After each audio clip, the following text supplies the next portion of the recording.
Hi, my name is Mark Monlux, and I'm going to be your host to another episode of Epic Sketch Time. This is our first hangout in the year 2018. I'm a freelance illustrator in Tacoma, Washington, and with me today are a few other illustrators. Gentlemen, introduce yourselves. I am I'm a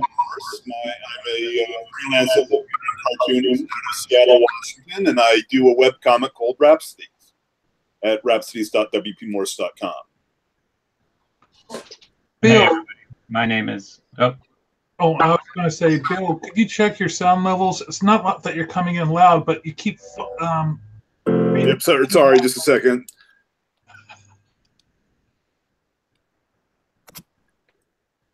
Can you hear me now? Oh. Yeah, we can hear you now. Okay, sorry, I pressed the wrong button again. How's that? Oh, you were fine before. I mean, we could hear you. It's just that your voice was going in and out. I don't know if it was your distance from the microphone or not. Okay, sorry. No worries. Ian, your shot. Do you want to introduce yourself again, Bill? Just so... Okay. Yeah, that might be a good idea. Okay, yes. Take two. My name's Bill Morse. I'm a freelance illustrator and cartoonist working out of Seattle, Washington, and on my spare time, I do a web comic called Rhapsodies that is at rhapsodies.wpmorse.com. And hey, everybody, my name is Ian Castrita. You can find my stuff at unfedartist.com. I'm an illustrator, graphic designer, and cartoonist working out of Tempe, Arizona. Welcome back to Epic Sketch Time, guys. How's it going?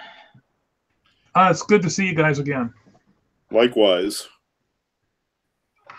You guys enjoy your holiday break? Pretty good.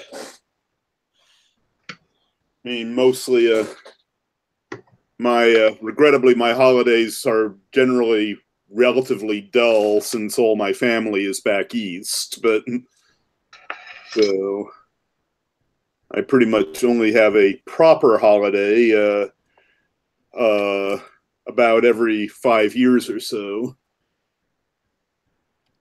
Is that just by tradition, or do you guys actually plan on doing it every 5 years? No, more of a logistics thing. It's more practical to visit my folks in their place in Maine in the summertime. And Christmas is a real pain to travel during. How was the weather treating them this year? They got 13 inches during that storm everybody heard about, though fortunately they didn't get any of the blizzards, get any of the bad weather, wind and flooding accompanied with it. Apparently Boston got hit really hard. Yeah, I heard they had a pretty bad tide flood, and that it was supposed to freeze overnight, so... I know that Lisa Shaftel, a member of the Guild, lives in Boston, but I don't know what part. So I wonder how she fared. Oh, hopefully okay. How was your holidays, Mark? It was a relatively small family get-together. There were only 16 people there. You only needed 2 buses this year, and it wasn't as crazy as other years. My brother smoked the most delicious duck, and everyone was threatening him with death unless he smoked 2 ducks next year. So we had a turkey, a duck, and a ham.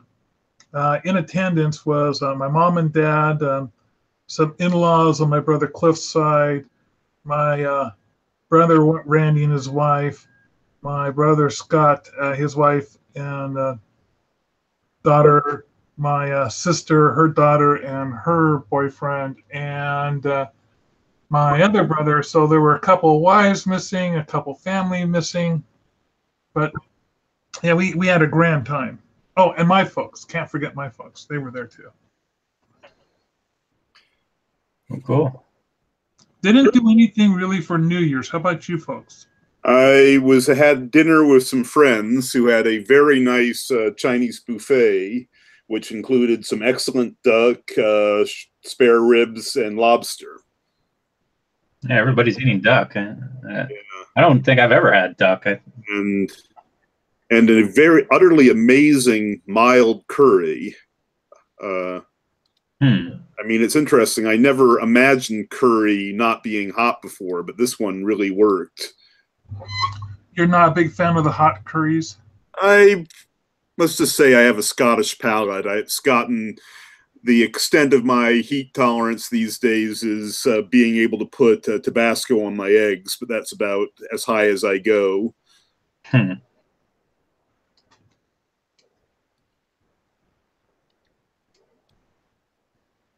So I'm on to doing some coloring of things. I want to show you some coloring I did on this character. Open them up. I'll do some screen sharing. What are you guys working on today? Oh, I'm currently brainstorming for these 3 cartoons I'm doing for the upcoming case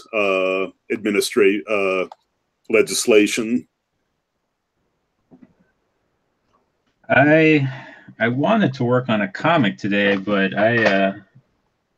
my mind just went to a blank when I was trying to think of a script for it. So I am working on a client project. It's an illustration proposal for an advertisement that they want for an art auction charity that they're supporting later this year. And this is one of my proposals. The client wanted to see it in color, just to kind of see how everything goes together. So this isn't the ad itself. Like the ad is layout and everything's done in InDesign, but I figured it'd be kind of nice to work on just the color mock-up and stuff, or at least, you know, hopefully anybody who's watching can kind of see some of my other stuff that isn't comics.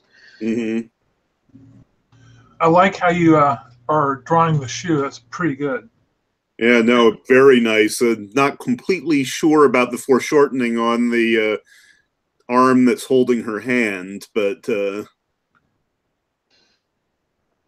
yeah, it is a rough sketch. Hopefully the shadow kind of brings out some stuff today, but yeah, for the most part, the client wanted to see kind of how the color works with everything, so that's the main thing I need to focus on. I didn't know if I actually wanted to block in some shade. I kind of feel like I need to do both, but since it's a proposal sketch, you really don't want to spend too much time on it. You know, you kind of want to just get it done and out the door because you don't know if they're actually going to approve it or not. So, well, I want to show off this thing on my screen. This is the green slime, and I'm pretty proud of how this came out. I'll show you how it's done. It's pretty simple. Black and white, just your base colors. Then I decided to go with a yellow. This is knocked back at 64%. Then I put on a red as a solid. Then I did another red with a blend, or rather a mask, and then have that going back as a percentage. And then have another layer of yellow that's sort of like just on this section of the eye. A bit of white. Then I did this tint of white. And then I added this tone. Now I haven't need to knock that. The tint is pretty severe at like 84%. But I really wanted to give it sort of like that glossy, shiny look. And I'm pretty pleased at how this guy turned out. yeah, so you're all done with that? Yeah, I'll do a background later once I determine whether or not I'm going to have them in suits or not. I thought I'd just hit each one in turn. I also did one for Bad Taste, but so this is different than your card series. It looks like a different format. This is my card series. It's just that what I'm doing is I'm drawing it with a taller up and down. Yes. And more of a border so that I can crop them not only for the cards but for 11x17s as well. I was basically I learned from my mistake on the other one. This is kind of a boring looking alien. Let's see, I think I have a couple more in here that I've gotten done. Nope, I'm starting on my next one. That's They Live, isn't it? Yeah, this is going to be my project for today. Is I'm going to start coloring up They Live. I've got one who can see. Mark, is this all for a new Kickstarter campaign? Yeah, this will be for my next deck of cards. Okay. What's your timeline on that? It probably won't get done for a year. Really? It takes, well, the only time I have a chance to work on these is during Epic Sketch Time. Oh. Because I have my book, which is almost ready to go for I Watch Dead People. I got like 5 more reviews, so I'm going to be putting a lot more effort in finishing that thing up. How many more do you have to go on that? It was, I think you told me 10 when we talked last. I just said 5. 5. Sorry, duh. And I have another book that I've written the rough notes for, and I need to get it into a first draft stage, which is Freelancing 101 and 201. And it's basically freelancing survival skills. And I thought, some of the chapters I could go in really in depth on things, but it would bore some people. And someone was suggesting that I make it sort of like a 2-part book with the first part of the book, or the 101 version. If it's a eBay book, you can get, if people like the 101 version, they can get the 2.0 version that has both the 101 content and the 2.01 or 2 point content. Like I might talk about time management, but people don't really need to know about Gantt charts unless oh, Kim Bateman says she didn't get an invite. I better hang on. I gotta respond to her tweet.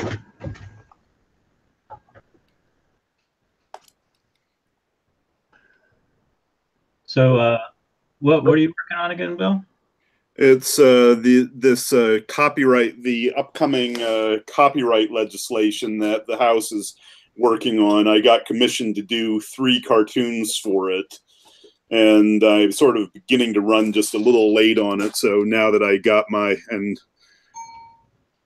all my other stuff done for today, I'm sort of trying to figure out the thumbnails to send to Rebecca, who is the advocacy chair, our advocacy person at the Graphic Artists Guild. Oh, okay. So the Guild. Oh, you mentioned this last time, I think. The Guild commissioned cartoons from you. Yes. All right. When can we expect to see those? Oh, I'm trying to get them done as quickly as possible. Technically, my deadline is the 17th, but I want to get if I can get them done, everything done by Wednesday, that'd be fantastic. I feel like I've been dragging my feet a little more than I should have been. Now, is the Guild giving you ideas for these or anything? Or yeah, there was a few. I've gotten about 3 suggestions, which should be enough. But I also got some literature that if those 3 suggestions aren't enough, I can get some more ideas. Yeah, it's an interesting project. I've wanted to do or pick up like a kind of a comic strip for a corporate client job, but it's never happened. Instead, like I've used comics like as instructional or informational kind of aids, but I mean, one of the things with you know, trying to get a punchline into a client project is, you know, they have to be happy with it and everything. So I'm kind of curious how that process is going for you. It's embarrassing. I'm finding this a little harder than I expected because, I mean, normally all my comics are comic strips, comic books, and this is kind of New Yorker stuff, you know? Yeah, yeah. So it's more editorial then? Right. Yeah, okay.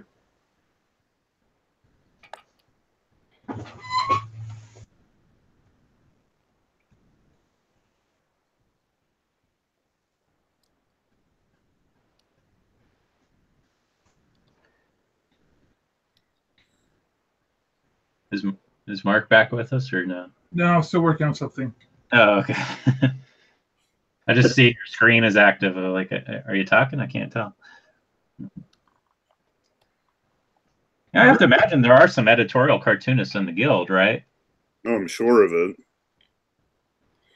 You know, it's kind of interesting to me, like just the level of like I guess what's the word, participation in the guild, at least as far as I've seen it. It seems to vary, and you know, there's definitely a lot more active members in the guild than others, but I just really don't have a good idea of, like, you know, the breadth of all the membership.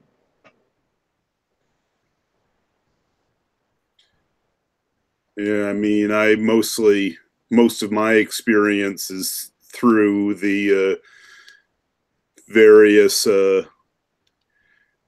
boards. I mean, I don't really know that many members outside of the two boards that I've been in. This one, the national, and then previously when I used to do the Seattle branch. We used to do a directory of at least the national board members, and when we had the SBGA chapter, we used to do a chapter membership directory once every year or so. But there used to be a ton of people on the board. I just got through re-inviting Kim Bateman.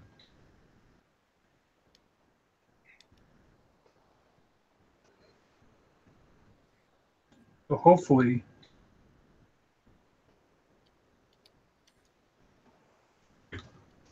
I wouldn't doubt that she might be having problems. I remember having tons of problems before I kind of got everything fine-tuned. So now all I have to do is just answer your invite. But it's it wasn't easy the first few times.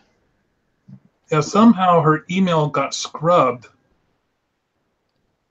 I might have to start setting up my my list earlier in the day. It's possible I scrubbed her out of it. I created a list on MailChimp, and in order to use it, I have to download it in Excel, copy and paste it into Word, convert it from a table into text, and then copy and paste that long list into the invite.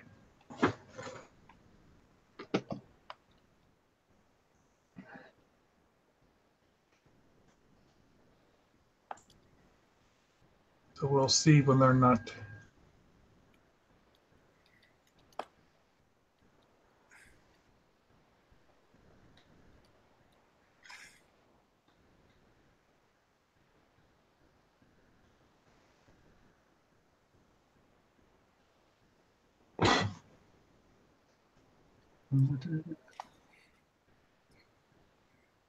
Hey, what happened to some of the other faces from Epic Sketch Time? Like Crystal, is she still on the radar? Or? Crystal is still on the radar. However, her work schedule, they're in a bit of a project that's been carried over since Christmas, so she's having to run.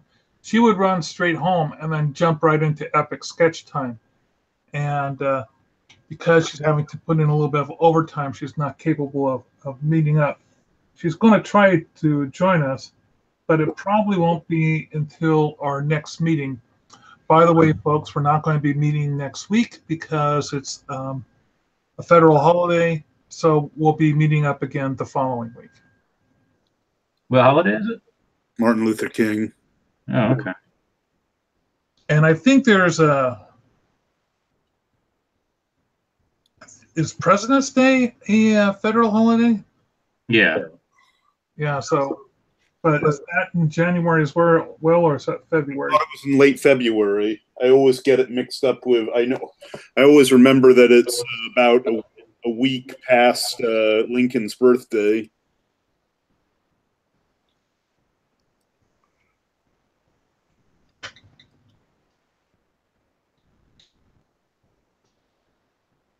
And what about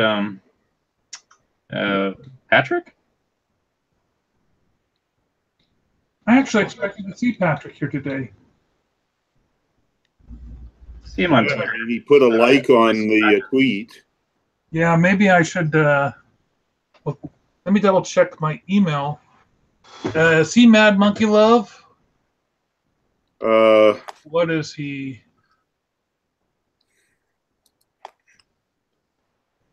No. Oh, he's not on here either. Damn it. No, Pat McCune is on here. I got it. Okay. So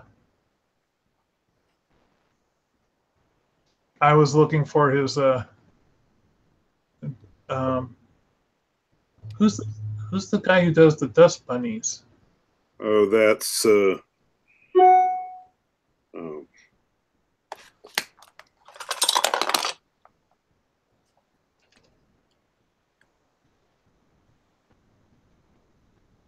I have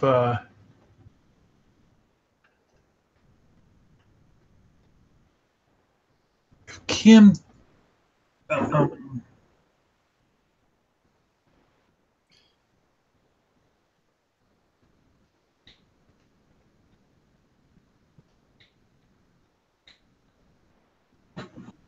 Kim sent me a text. She was trying to join us with Firefox, but it wasn't letting her, so she's doing the whole thing with Chrome. Oh boy. I remember having that problem before I finally realized it was my computer dying that was the problem.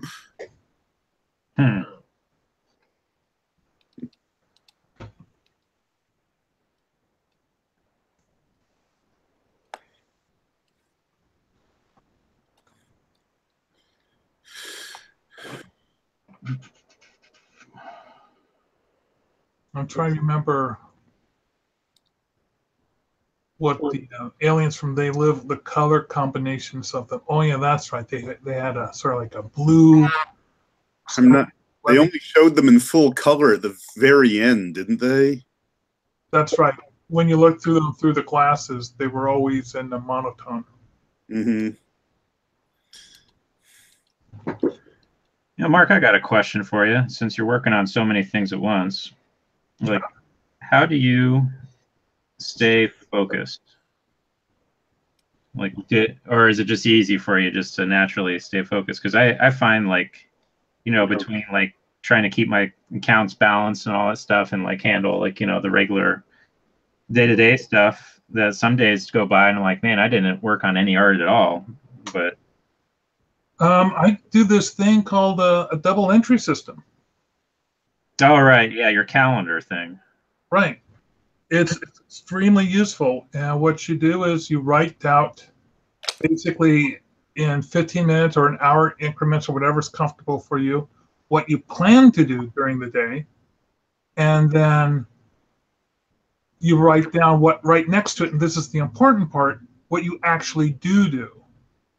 And that helps you keep on top of yourself. It lets you know, okay, here's an hour that I needed to do on this project. That's got to be, that I got to fit in somewhere else later this week if I want to catch up on that project. So naturally, clients' projects get a priority, but I also have time that you have to allocate like an hour every day to doing paperwork. Whether or not it's accounting, or whether or not it's sending out an invoice, or whether or not it's that email that you're doing for that query for that project, or writing up that contract proposal. you have to figure at least an hour every day is going to be swallowed by that. And if you don't do that and never allocate that time for non-art related stuff, it'll just crawl right up you. Yeah. So do you ever kind of like misjudge something? I guess you must, and just like say, okay, well, next time I plan for this, I have to put out like, you know, an hour and a half forward or 2 hours, or do you just kind of extend the finish date for it? Because that's kind of what I've been doing. It's like, well, I need to give myself more time the next day, but then I find that it squeezes and, you know, compresses the time I have available for other stuff.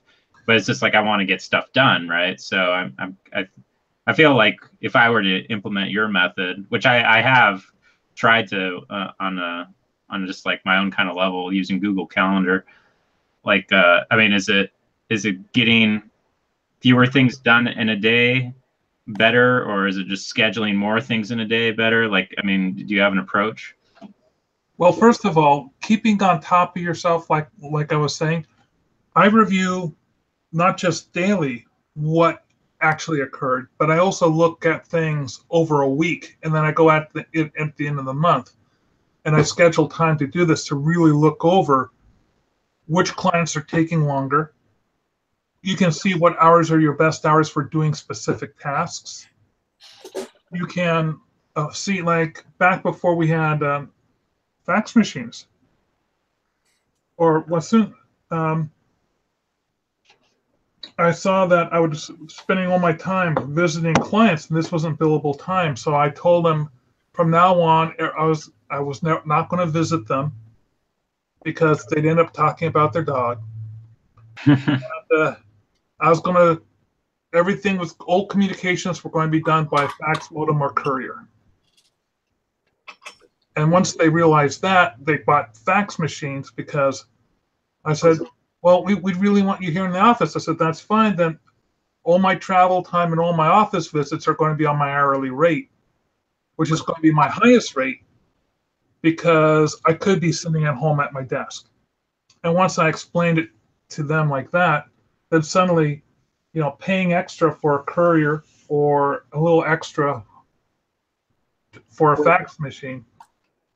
And then fax machines have come and gone, and now there's email. But I still work that process of looking for patterns to save me money. Like my most creative times used to be between 8 and 10 o'clock. If I really want to get some drawing done, that's when I do it. But now I'm finding that there's this end stretch between 4 and 6 that's quiet, that I can get a lot of drawing done. And I used to save that time for doing paperwork, but I'm finding if I can push the paperwork earlier in the afternoon, like at 2 o'clock, I'm getting more of my paperwork done. So it can change. I mean, I've been doing this for decades. And so when you say, how sure are you about getting things done? By doing this, if I get a specific type of project and I've talked to the client about how many thumbnails, comps, and revisions we're going to go through, I know pretty much to the hour how long something's going to take. And I also have the discipline to cut myself back and say, okay, that's all the more time I have on this client. Yes, I could make it look better, but that's it.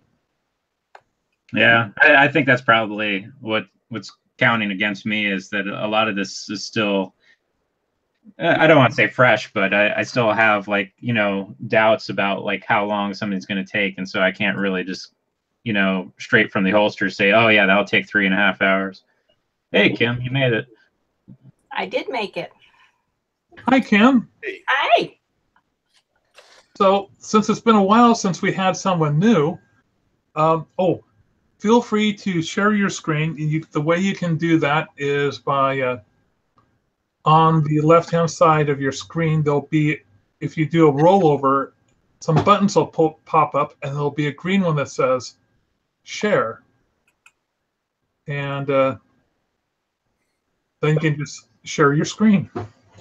And we can also, every time you talk, we'll see what you're working on.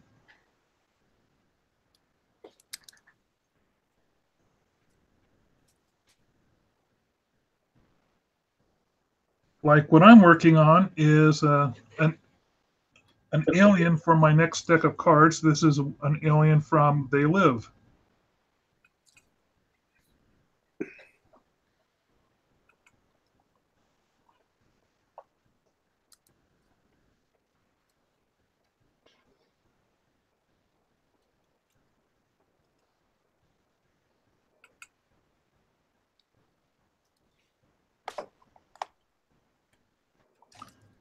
Ian, say something because I want to see what you're doing with your dancers.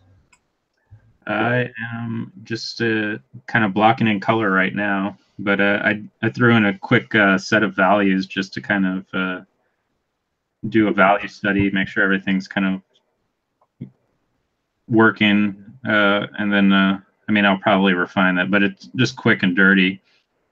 Now I'm just blocking in solid values that hopefully, or excuse me, solid colors that hopefully, since the values are in there, I don't have to, you know, change the tones that much. They kind of, like I said at the beginning, you know, this is just meant to be a quick color study to send to the client to see if they're okay with this. You know, normally if I was gonna take my time on something like this, like I'd spend a lot more time on the values, and then the colors would have a lot more, you know, a dynamic range in the tones, and so it wouldn't be just a solid brown and be more painterly.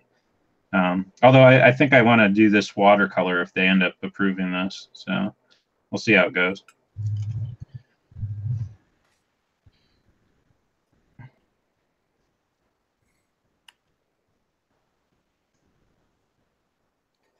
Anybody ever go swing dancing, do the Lindy Hop or anything like that? Oh, I tried to do.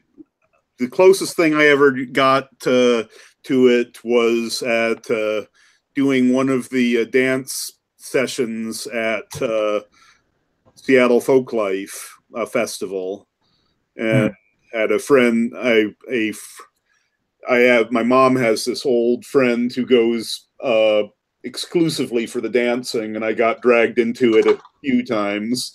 Regrettably, I have 2 left feet, and that's not even getting into the fancy footwork and ability that proper swing dancing requires. Yeah. Does anybody remember? It was the late '90s, and the Gap had this commercial for swing dancers, and they were basically like jumping on a trampoline, but it was like just this crazy cool video of swing dancing. Anybody remember that? No, I don't think. I mean, I remember when swing was making a huge comeback. Heck, I still have I still have some Big Bad Voodoo Daddy albums from that. Yeah, I bought Big Bad Voodoo Daddy. So I saw that commercial and I was like, I want to do that. And I managed to muster up the courage to ask the girl I had a crush on if she would take lessons with me.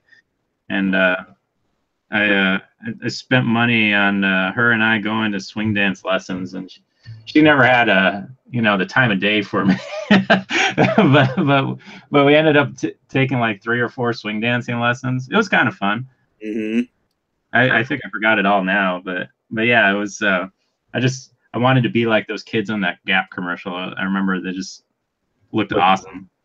Yeah, I mean, I've seen some of the really good ones show off at various street fairs. I mean, oh God, those guys make the professional cheerleaders look clumsy. Back in high school, I won 2nd place in the disco contest. Oh, yes. Oh, that's all I needed. Okay, that's been Epic Sketch Time, everybody. Join us next time. Oh, Mark, I can't. 1980. I'm just picturing you in Saturday Night. Bell bottoms. And big hair. Have you seen the pictures of Wendy before? Oh yeah, if you can imagine some, flared white jeans. Yeah, I was. Fun, dude. Oh, that's so cool. Yeah, I think I remember seeing some of your pictures of you back when you had really big hair. this the reason I had such long hair was I had one of those retainer devices, and it was an extra duty one that not only wrapped around the back of your neck, but also went over the top of your head. So I grew my hair long so I could put that thing on and then hide it underneath all the hair.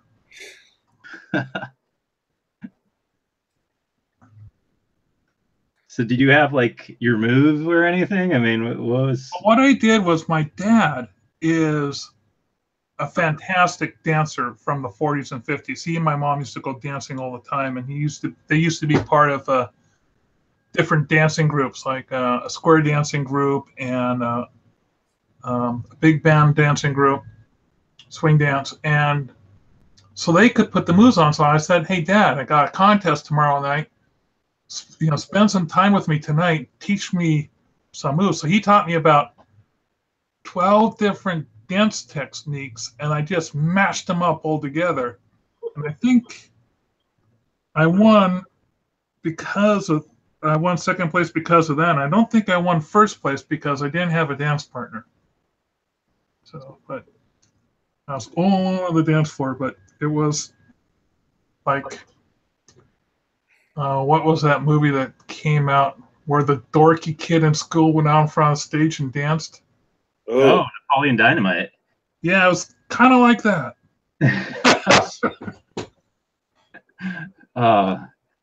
I just made my mind. Are you thinking about a comeback, Mark? I never had the nerve to watch Napoleon Dynamite. I have a friend from Idaho who says it's a little too close to life for his tastes. Really? I love Napoleon Dynamite. There's the music is done by this group called the Penguin Cafe Orchestra. And it's just wonderful. I know I had just discovered that band when the movie came out, and I was just overjoyed that some band I discovered was making the grade.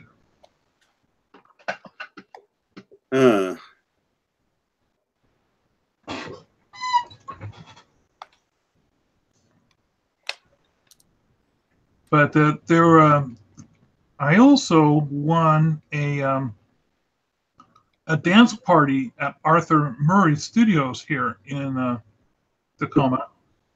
So I had all of the members of the Cartoonist League of Absurd Washingtonians. I was able to treat them out to a night of dance lessons, and that was fun. We had a big dance party. I think I remember you telling me about that one. Yeah, it was a riot. Did you wear fezzes? Yes, we did. We dressed up. We were in suits and ties, and our wives dressed up. The staff was very thrilled with the whole fez, so that was nice.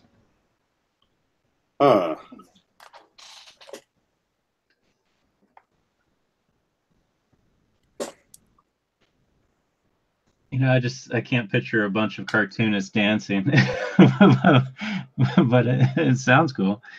I always picture cartoonists as kind of like, just like the introverted type, or at least I'm just, I know I am, but, just the type of person it takes to sit at a drawing desk all day and want to do it every day is not a very extroverted person, in my opinion. I would love to go dancing and do more of it, but I can't seem to get my wife. I mean, she went that night and she had fun, but it wasn't her thing. So. Yeah, usually the other thing or other way around. It's the guy that doesn't want to do it, right? So if you can ever get your significant other to go dancing, I highly recommend. My mom, I think part of it was watching my mom and dad dance. And because there were some events where there was a dance floor and a formal dinner place, with a big band like in the old days, and they got up there and the audience, everyone just loved watching them dance because they were good. And I have a friend who used to be a graphic artist and then became a realty agent and lives in Hawaii. And she's part of a dancing group that competes nationally. So, Well, you and your partner have to agree on the type of dancing you want to do. yes. There's a fellow, I'm trying to remember the type of dancing that's popular with a photographer here in town named Doug Plumber. And not rumba, sort of like Salsa? not salsa. It's a Tango? form of square dance slash swing dance. What's it called? Line dancing? No, Mambo? it's on the tip of my tongue too. Anyway, contra dancing. Never heard of that. I have.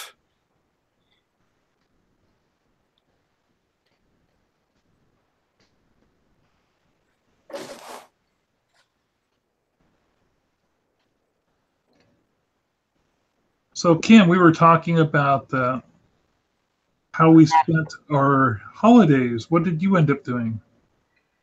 We had dinner on Christmas. Oh, what did we do? Oh, we went and saw a Christmas Noir at the Bathhouse. What was that?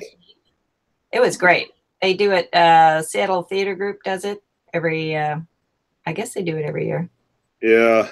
I mean, one of the fun things on the few times I do visit my folks on the during the holidays, I used to. One of the great things in Providence, Rhode Island, is to usher at the Trinity Repertory Theater, which to get in free. And so every year they do a version of Christmas Carol, and so that doing that once goes without saying. And then more recently they started doing, I don't know if this is going to be one of their newer traditions, but they did, the last time I was there, they did this utterly amazing adaptation of It's a Wonderful Life where they were doing it as a radio show.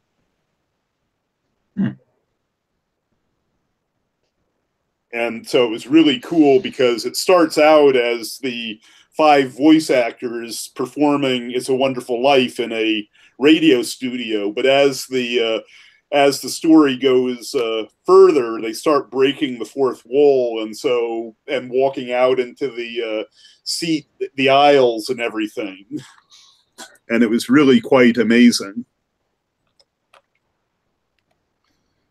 And I wish Arizona. Well, I'm sure Tucson probably has like some cool like local things, but it doesn't seem like Tempe has like these cool cultural things that the coast cities seem to have. But I thought Phoenix had a fairly good.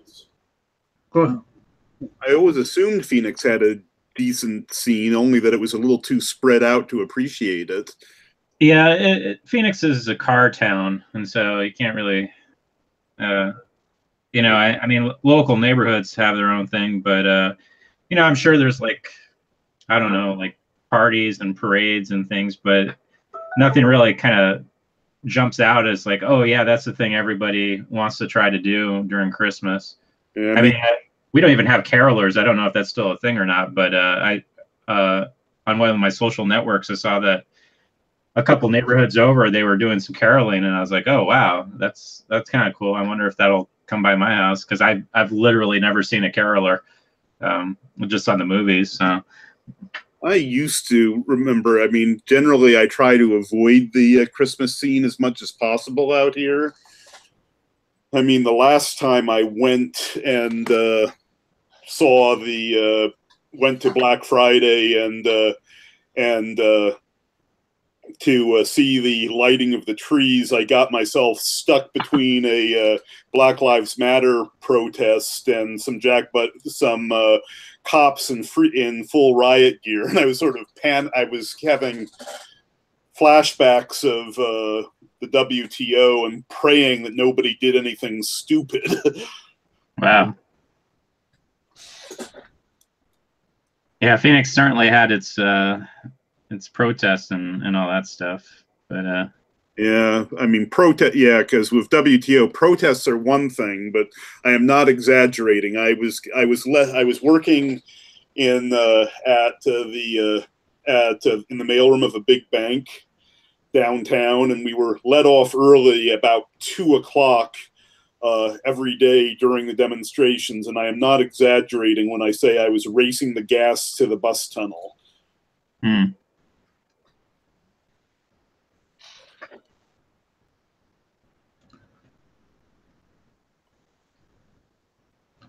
Well, it's nice to know that you had fun, Kim. I did. It was great, and it was snowing. It was snowing at Green Lake. It was beautiful. Oh, wow. And we found a little Chinese bistro to eat at. Do you know restaurants are not open on Christmas Eve? Was assuming We had no idea. From place to place. We've never tried to go out to eat on Christmas Eve, but apparently they close. But we found a little Chinese bistro in Green Lake, so it was yummy. Oh, whereabouts in Green Lake? It's just one block up from the Green Lake Grill. Is that is that around where there's a fish and chips place going towards Stoneway, or is it the other direction? It's if you're going counterclockwise from there. Okay, so is it that bit in the north end near Aurora where there's a little shopping, tiny? Not that far. Okay. In between those two. Okay. Yeah, it was really good. I recommend it. And then we saw 4 movies. Nice. 4 movies. It always happens. We talk about movies. What were the 4 movies you saw? We went and we saw Loving Vincent, about Vincent van Gogh, the one that's hand painted. All the cells are hand painted. Oh, I think I heard about that one. And we saw The Man Who Invented Christmas, which is about Dickens and the Christmas Carol. Mm-hmm. And we saw The Shape of Water. I saw that too. I love that movie. Well, I didn't turn my head away soon enough. What, man? I knew it was a Del Toro movie, and I knew there would be something in there. Unfortunately, I didn't turn my head away quite fast enough. Oh. And then the last one I saw was Coco. Oh, I love Coco. It's great. Planning to see it a second time. I mean, I could watch it in slow motion just for the set design. Yeah, it's gorgeous. So they were all good. I enjoyed all of them, which is kind of unusual, I think.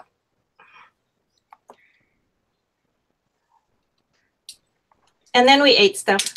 And we made food and ate stuff. Nice. It was very nice.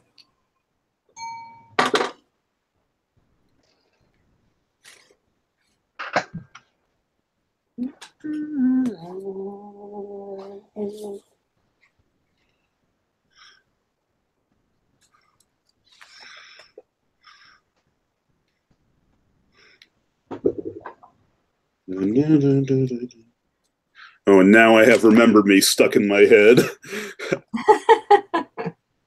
My own fault for listening to all the versions of it a few too many times.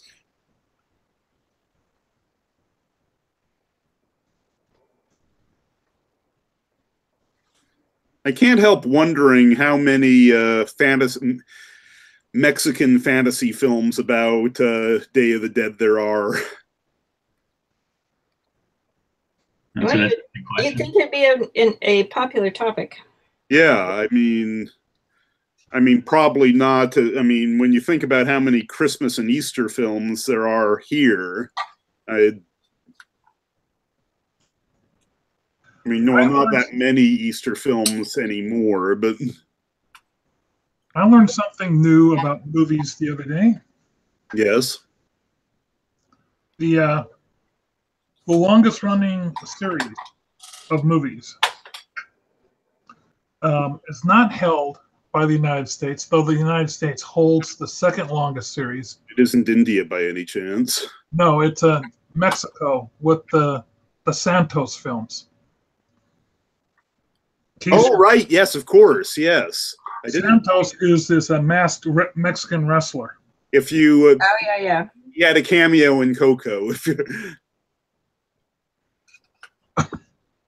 Anyway, pardon me. The movie series in the United States that was the most done was the Bowery Boys.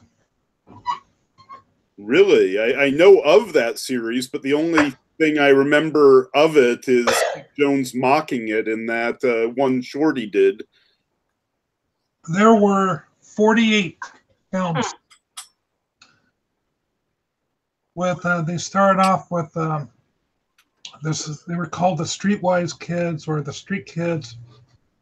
They went through about over the course of 20 years, about 3 different name changes. And of course, it went from a bunch of kids to pretty much centralizing on 6 with 2 main characters. And Oh, sorry to change the subject. Another good thing, I also finally saw the Andrew Wyeth exhibit. Yeah, I saw that too. I was pleasantly surprised. I mean, I've been sort of nonchalant about it because I'd assumed that visiting my folks in Portland, Maine and everything, that I'd seen a lot of them. I was expecting that I'd seen most of them already, and turned out the only ones that I'd seen outside of an art book were 2 of the Helgas. Yeah, I found them interesting, but I came away feeling about the way I felt about him before, which was, I don't know, I felt like he's a very cold painter. Yeah, it definitely is I think I like him better than a lot of people, but he definitely, if there's a visual art version of the technician versus artist argument, he's probably the one who fills it the most. Well, it was interesting to see how much his wife managed his career, and that he actually wanted to be an illustrator like his father, but she wanted him to be a fine art painter. Mm-hmm. And I sort of consider him more on the illustrative side. But I thought his paintings of the Black community there were very good. Yeah, I like those. Those were my favorite. I agree. My favorite was the one that I liked the most was of a dry watercolor piece of a Black teenager. Mm. But then you go on to the room from that, and it got a little creepy. Mm-hmm. Doing nude paintings of a 14-year-old girl. That was kind of uncomfortable. Mm-hmm. I don't understand that. I mean, there are sculptures of babies. So what's the difference? I assume it's people are skeeved out because of the, oh, he must have used a model. And he did use a model. Yeah. He used an actual girl. Yeah. A neighbor.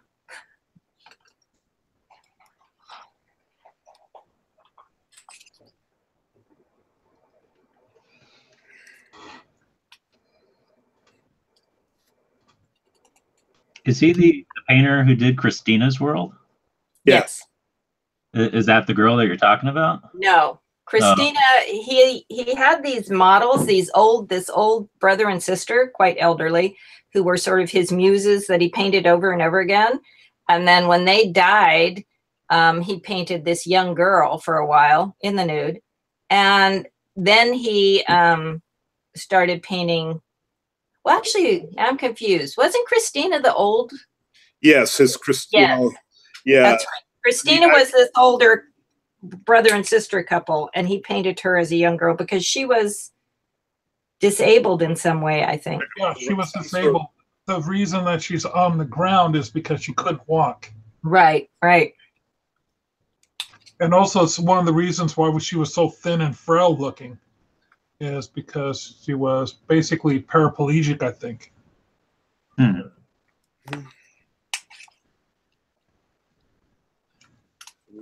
I am not getting the color of this hand right.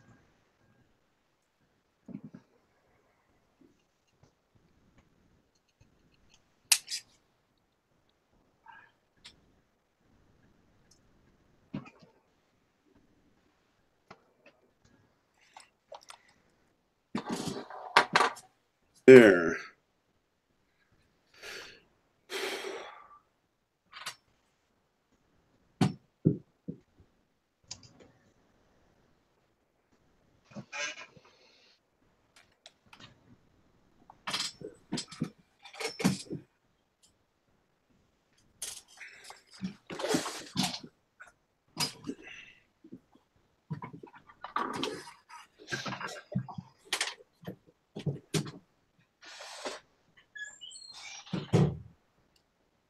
Yeah, I think that was, see what you all think here, and pretty.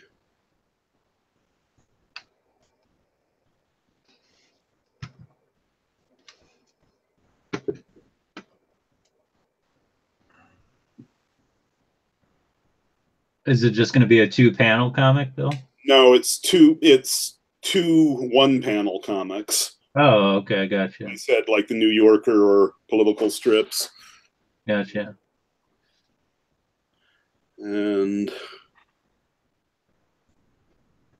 I think I just got over the writer's block creative block I was having with them, which is a nice feeling. I just hope Rebecca agrees with me. How many of these do you need to do? 2 to 3. I was planning on 3. Okay. I sort of had the first one already figured out, but I had a few differences of opinion, so I'll have to do another thumbnail of it. But I think I should have no problem with that now.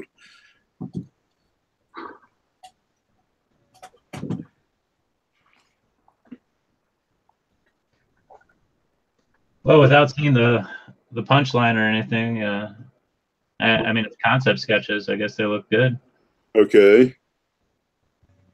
Yeah, because the first one was sort of the cliche of only so many people are allowed onto the roller coaster, as it were, and the second one was the suggestion of the principal ignoring some high school schoolyard bullies due to similar privileges. Yeah. You know, if you just wanted to punch up the visual, like I don't know how comedic you want to make these, but like exaggeration is always like a great way to go. And so instead of just having the sign, you know, with the hand like that, you can have like somebody holding the sign up or having the sign be like ridiculously high, right? And just like, you know, really emphasize how unfair it is by that, but it also has a good visual kick to it. Right. I'm trying to think about the principle though. I don't really know how to. I think it's, because it's sort of like, how do you know it's a principle unless it's pointed out? I think it'll be easier once I add the caption that was suggested. Mm-hmm. Well, Kim, since you joined late, we didn't have you introduce yourself. Would you mind telling us your name and if you have a website people can visit? Oh, my name's Kim Bateman. I have a website. It's KJ Bateman, BATEMAN.com. And if this has been another episode of Epic Sketch Time, I think it's interesting that all the members today of Epic Sketch Time happen to be Graphic Artists Guild members. I'm just going to throw that out there. So, and so this conversation we've been talking about the Guild. Guild is a wonderful advocacy organization. I want to thank you guys all for joining me this week. Again, next week we are taking the week off because it's going to be Martin Luther King Day, but we'll be back here the following Monday. I'll see you guys then. Okay, you all have a good one. Bye. Bye, everybody. Bye.